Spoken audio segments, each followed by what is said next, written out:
네, 국민의힘 조수진입니다. 조금 전에 민병덕 의원께서도 얘기를 하셨는데요. 우리 김부겸 후보자 하면은 아무래도 우리가 생각할 수 있는 게 독수리 오영제. 그렇죠? 2003년 7월 7일로 제가 기억을 하고요. 당시에 정치판에 의미 있는 균열을 만들어낼 수 있다면 그걸로 만족한다. 망국적인 지역 구도를 타파하겠다. 이런 선언을 했고 열린우리당 창당에 나섰습니다. 그래서 그때 언론이 그 5분을 독수리 오영제라고 아주 높이 평가를 한 겁니다. 기억하시죠? 예. 네. 자, 그런데 그 시절부터 그렇게 용기를 냈고 또 2012년에는 안정적인 경기도 군포를 버리고 불모지인 대구로 갔기 때문에 지금 현재 여권뿐만 아니라 정치권에서는 대선주자다 이렇게 분류를 했고요. 또 언론도 대선주자 김부겸 이렇게 기사를 썼습니다. 그런데 이번 문재인 대통령 임기 말기에 총리 후보자로서 지금 청문회를 지금 치르고 있단 말이에요. 그렇다면은 대선 주자하고는 길이 멀어졌어요. 안타까움도 있습니다. 대선 출마는 염두에 안 두는 겁니까? 제가 이게 마지막 공직이라고 생각을 하고 또 그런 마음 자세뿐만 아니라 사실상 저도 뭐 물리적 나이가 있습니다. 그래서 정말 정치권에 들어온 지가 지금 30년 조금 넘었습니다만은 그 마지막 저에게 주어진 공직이라고 생각하고 그렇게 일을 할 각오가 되어 있습니다. 네, 정치는 자신의 철학, 비전 이런 게 있어야 되는데 김부겸 후보자 같은 경우 누구보다도 지역구도 타파에 대해서 아주 명쾌한 그런 어떤 그 자신의 어떤 철학이 있었단 말이에요. 근데 대선 주자에선 멀어졌어요. 이게 지금 더불어민주당의 현재 어떤 그 당원의 문제라든지 아니면은 지금 더불어민주당이 추구하는 것과 후보자가 추구하는 철학이 다르기 때문에 빚어진 것 아니겠습니까? 그런 것보다는 제 스스로가 작년에 국회의원 선거 또 당대표 선거를 거치면서 제 스스로가 정치해왔던 내용 등등으로 보았을 때 제가 지금의 시대를 감당할 수 없겠다라는 그런 생각에서 스스로가 제 입장을 정리한 것이다 그렇게 보시면 되겠습니다. 네, 제가 지금 야당이 있어서가 아니라 우리 후보자께서는 이야기를 나누면 나눌수록 저와 생각이 다르지 않아서 참 안타깝습니다. 네, 오히려 우리 당에 있었으면 더 좋았을 걸 이런 아쉬움이 있고요.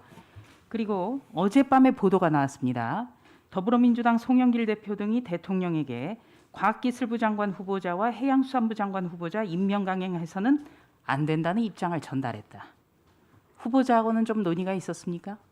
아닙니다. 뭐 저도 아직 후보자 신분이기 때문에 그런 구체적인 인사 문제에 대해서 얘기를 할 그런 네. 계제는 아닌 것 같습니다. 어제 질의에서도 제가 후보자께 질의를 했습니다만 이 두 후보자 여당에서도 안 되겠다라는 그런 기류입니다. 동의하시죠? 언론 보도는 제가 봤습니다만은 제가 거기에 대해서 특히 같은 뭐 후보자 신분에서 어떤 평가를 할 수는 없지 않겠습니까? 네, 제가 이거를 질의하는 거는요.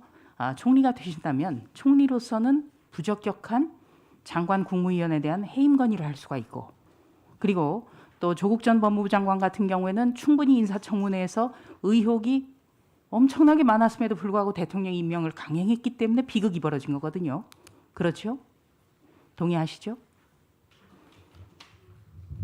조국 전 장관 같은 경우는 청문회 과정에서 쏟아져 나오는 의혹만으로도 임명을 안 했다면 어땠을까요? 뭐 당시에 이런저런 이야기들이 있었던 거는 기억하고 있습니다만은 구체적인 어떤 쟁점 때문에 일이 그렇게 진행됐는지는 정확하게 지금 기억하지 못하고 있습니다. 네, 후보자께서 참 입장이 곤란하신 것 같습니다. 여러 가지로. 자, 후보자께서 어제 첫날에 임대차법과 관련해서 이제 조금씩 자리를 잡아간다는 통계를 내가 갖고 있다. 예, 이렇게 말씀하셨죠? 네네. 네. 네, 좀 띄워주시겠습니까? 예, 그런데 어제 오늘 기사를 좀 볼까요?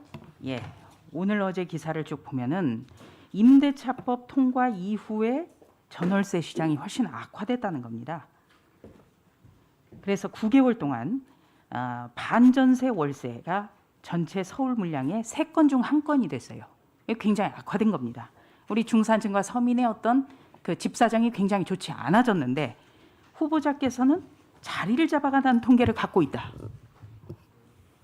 이거 굉장히 시장과 다른 거 아닙니까?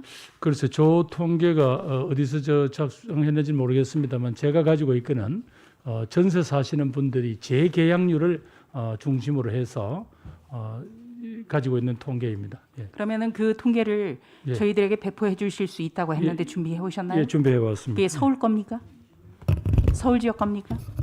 제가 다시 확인해서 의원님 네, 왜냐하면 제출하겠습니다. 예. 작년에 여당이 강행 처리한 일방 처리한 저 법은 주로 많은 인구가 몰려 있는 서울과 수도권에서의 전월세 시장이 악화되고 전세가 월세로 전환된다는 문제점이 있기 때문에 야당은 차분하게 검토해야 된다고 그렇게 했었거든요.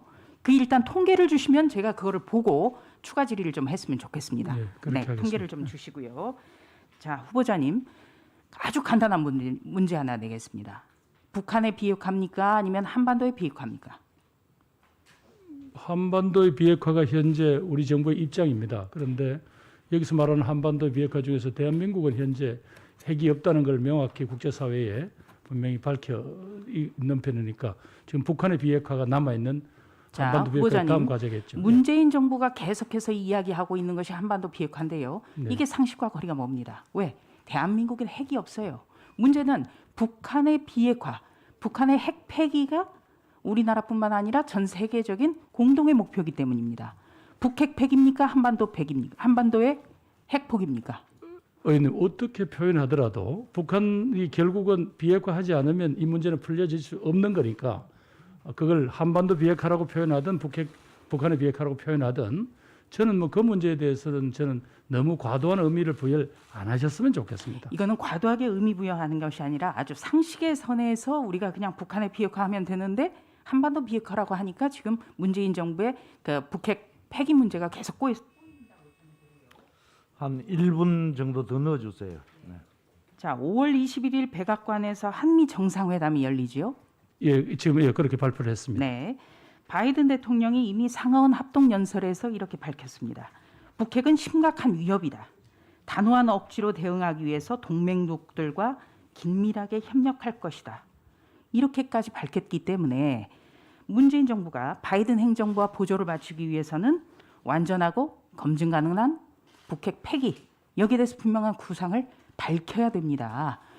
그런데 이게 왜 중요하냐면요. 우리가 아주 지금 수급이 난망한 백신 수급이라도 어떻게 미국에 요청을 하려면 그만큼 더더욱이 북핵 폐기에 대한 분명한 입장을 밝혀야 됩니다. 의원님 그렇죠? 백신 수급 문제는 현재 무슨 초기에 논의됐던 백신 소화빈이 하는 이런 어떤 뭐 단계의 어려움은 없습니다.